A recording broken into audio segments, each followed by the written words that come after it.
Actually 3 chicks in this nest this year, and we went ahead and banded one of the chicks and left it on the ledge.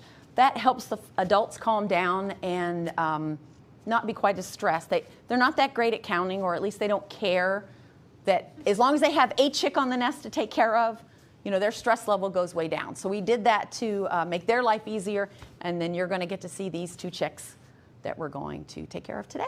You ready, Sue? Yep. All right. Do you want me to take the chick out, or do you want to take it out? Take it out. Okay. I'll watch how you do it. That's fine. Improve my technique for There next you go. time. Well, you know, sometimes the chick determines your technique. Yeah, Sometimes they give you your feet, and then I let them grab my feet when they do that. Although you're going to grab them. Before we get started, I'm going to remind everybody, we are not going to hurt these chicks. They're not happy about what we're doing. In their world, we are big, scary predators that are about to eat them. So don't be surprised, but realize we are not going to hurt them. And as they complain, we're going to move as quickly as possible, even though I'll try to talk you through what I'm doing, and minimize their stress. The folks in the room can tell the one that's calling is where my hand's in the box. The other one right now is silent, making no noise at all. So that's what we're going to try to aim for as quickly as we can. All right. So I'm just going to gather those wings in close to the body to protect them. Oh, watch this. Oh, hang on. There we go. All right. Yep, let go. Okay, this is the problem with doing it this way. There we go. All right. So, Okay. now see how, yep, just mirror my hand. So mirror this hand. Okay. Then come around with that one. I'll get this one out of the way. There we go.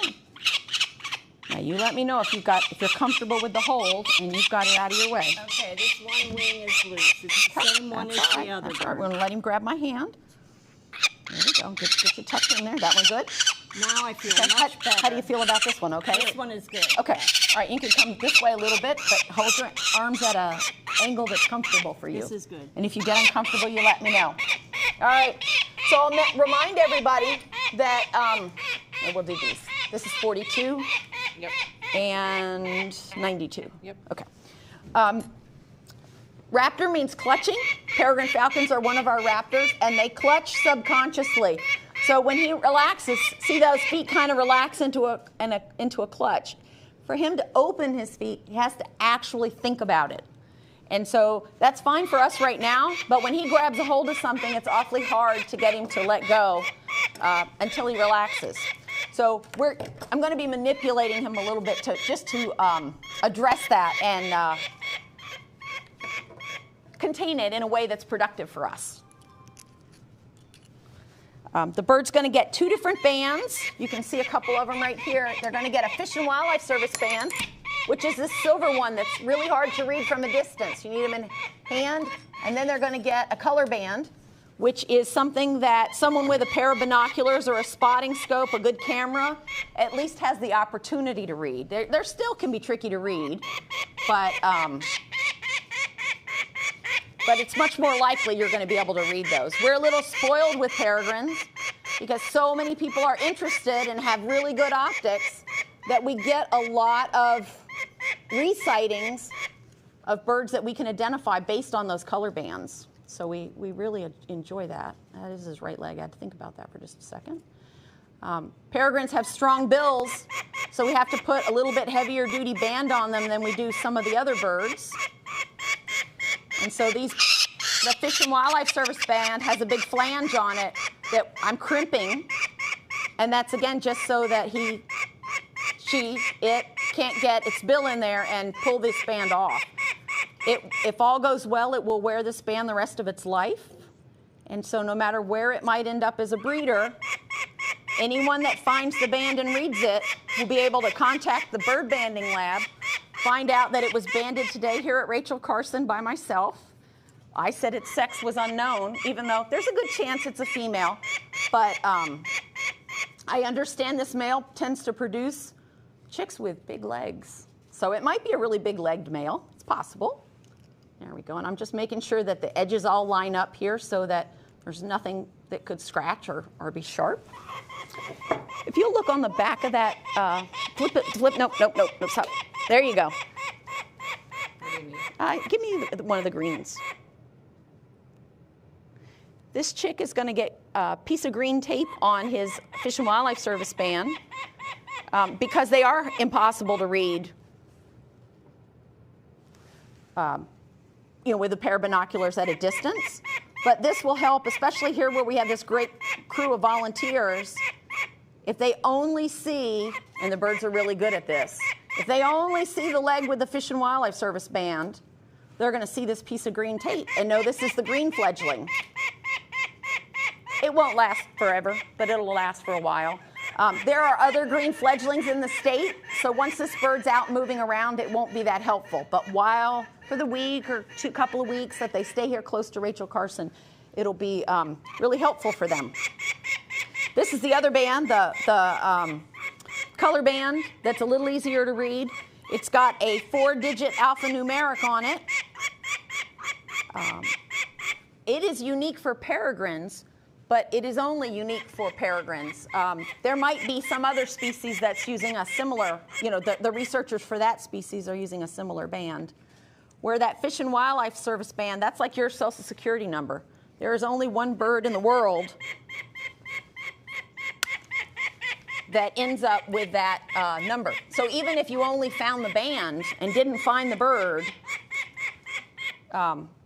they could at least tell you where it was used and what species it had been on.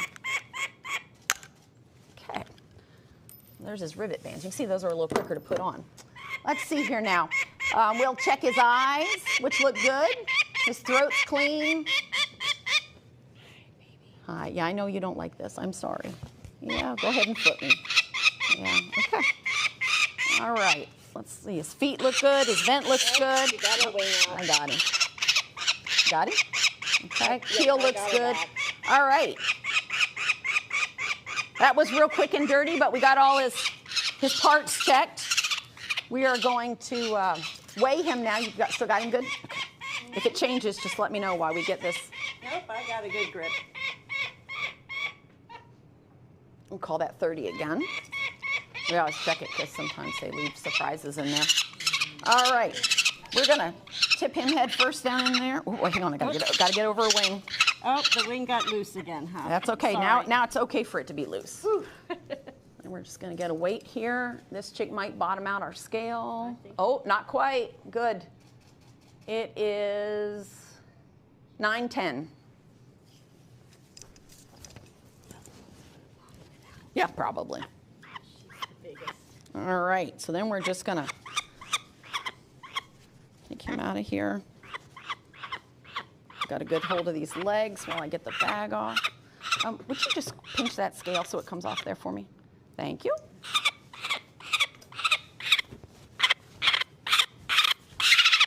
I know. There you go.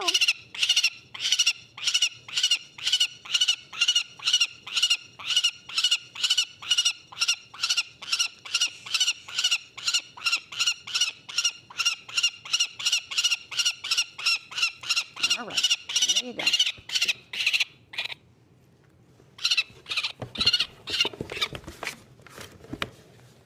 There we go. Okay.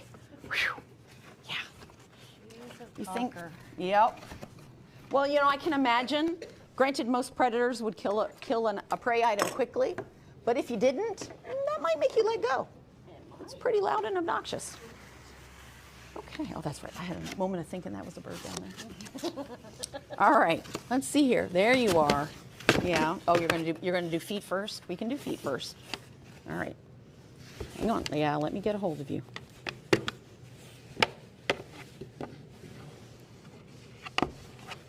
There we go. Yeah. Grab hold. Grabbing hold works. Okay. There we go. All right. Now what we're gonna do. Gather those wings into the body. That's right. Now fold them in naturally. Well, no, pull them. Yep, pull them up like that. Just like you want them tucked in. Right through that. There you go. Yep, good. Okay, wait. Right here. Move this finger for a second. That's okay. I'm going to help you. No big deal. There we go. Okay. Wrap around there and then. Yeah, you're stringing out. We gotcha. You tell me when you got that side. Okay, we'll tuck this side back in. Good. All right. There we go. I got her now. All right.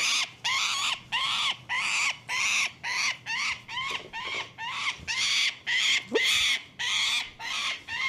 And we're just going to repeat this process here. We do our best to put the bands on right side up, which seems really obvious, but remember we're holding the bird upside down, and we try to put the Fish and Wildlife Service band on the right leg. That's just for practical reasons, to make it easier for folks to know where to look for the color band, and make it easier to read the color band. I've worked on projects where we did not do that.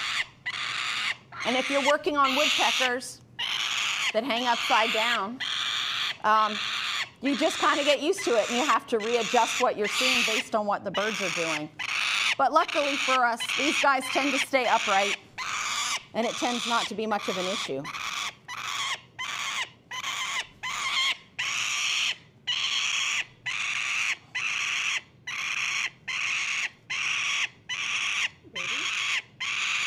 There we go. Make sure it's level again.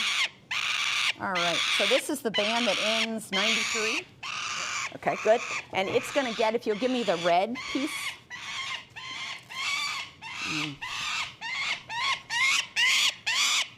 getting her real loose again. Oh, okay. These guys are really slippery. I don't like this tape.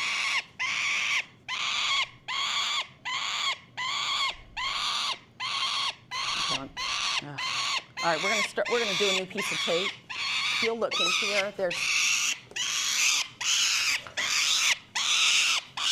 I got it. Just take your hands off for a second. Okay. All right, now, give your fingers a good shake just to make your feel better. Yeah. All right, now, okay, wrap one hand around. There we go, good. Good, all right, lift this foot up. Yeah, I know, honey. There we go. Good. Good. That better? That's all right. Yeah. Thank you. Yeah. I can feel the wings under my fingertips now. Yeah.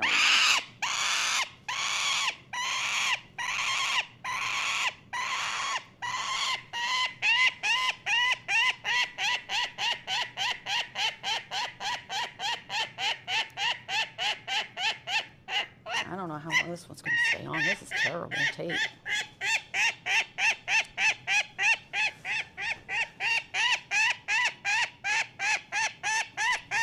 They all have 3 different colored feet, so if they don't stay taped, we'll tell them apart anyway. All right. Could you tug that up for me? Sorry. Didn't know you were going to have to dress me too, did you? All right. Thank you. Part of the job, right? Well, we do have to be adaptable, that's for sure. That's how we could tell this was the first hatch, because she's the only white-footed one. Ah. See, it's amazing the stuff you get to see when you get to focus on one nest and watch everything. It is amazing. And the camera, you get to see so much stuff that you don't normally get to see. Yeah. I don't know if you guys remember, but several years ago, when we put that first camera on a bald eagle nest, we had people upset because the chicks, they were like any other young animal, babies. They'd do stuff in the nest, they'd move around, and then they would collapse and go to sleep. And they looked dead. I mean, they just completely boneless. People thought they were dead. They wanted us out there getting them. And it's like, no, they're just babies. It kind of disturbed me the first time I saw it too. But then I realized they're doing it all the time in all the nests. We just don't usually see it. All right. So let's see here now. Just to be sure we got that. You know what? We're going to squeeze that one. That doesn't look quite right.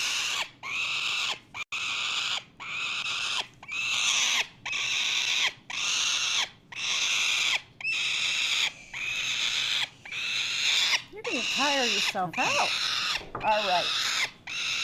Now let's see here. We have got to weigh. Yeah. Okay.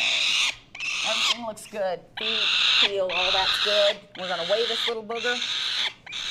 Yeah, I know. That's okay. Check it one more time. It should still be. Hopefully, it'll still be at 30. Surprise there with that It all bite. depends on if we have any presents in there or not.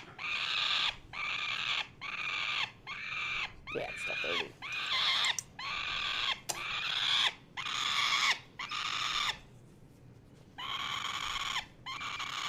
All right, we're going to go head first. And we're going to make sure that his, okay, got it. There we go. That one went easy. Yep.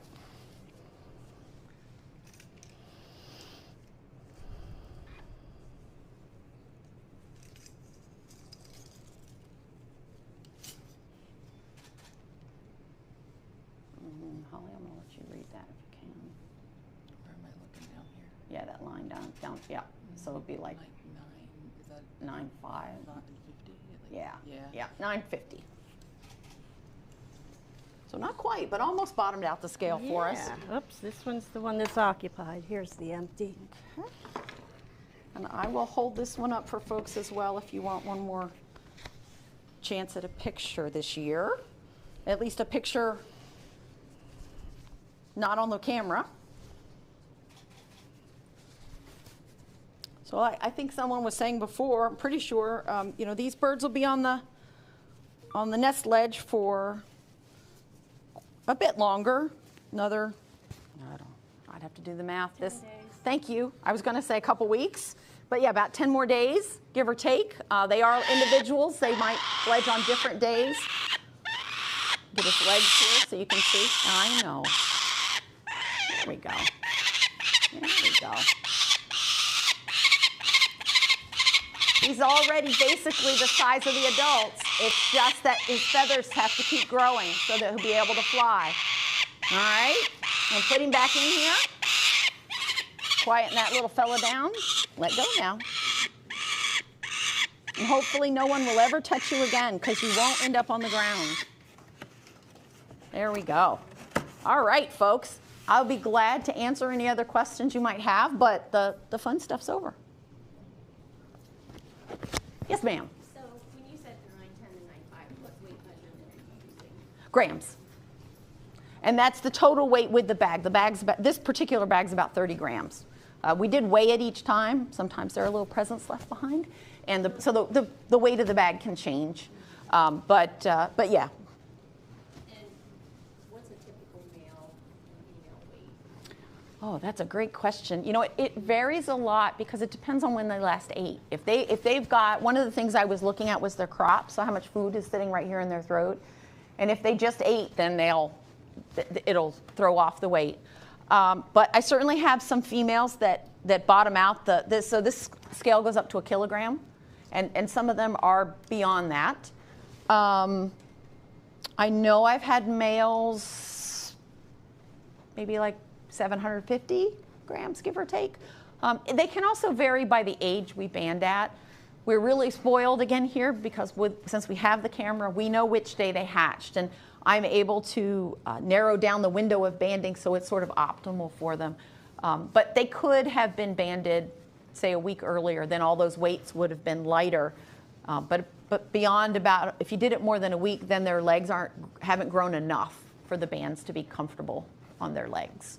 So that's what we're balancing, is we want their legs to be, and it's why we can get away with banding, because birds' legs tend to grow early. But we want their legs to be full size so we can put a band on that we don't risk it slipping back over their foot or anything like that. But we want the birds to be immature enough that they'll stay in the nest and they won't, we call that force fledging, when you frighten them out. That's what happens when a house cat shows up at a robin's nest and the chicks all jump out and head different directions. They wouldn't have jumped out of the nest necessarily that day. It might have been a few days later. But it's a survival mechanism that hopefully only one of them gets eaten and the rest get away. So we're balancing that with our birds. All right. Well, I want to take just a second to thank DEP for being great landlords for their goshawks. Listen to me, for their peregrines, because it makes a huge difference. We've got a great group of volunteers here that watches these birds. They have a lot of extra challenges because they're here in the city. You know, windows, glass itself, the traffic on the roads. And so when our birds get into trouble here, they're the ones that make sure they get them back up in the building. Think of them like youngsters learning to ride a bike. They're really uncoordinated, and they need a week or so to get really able to land where they're looking at and where they're headed. And so they provide that behavioral cushion for them and give them time to learn. All right. Thanks, everybody.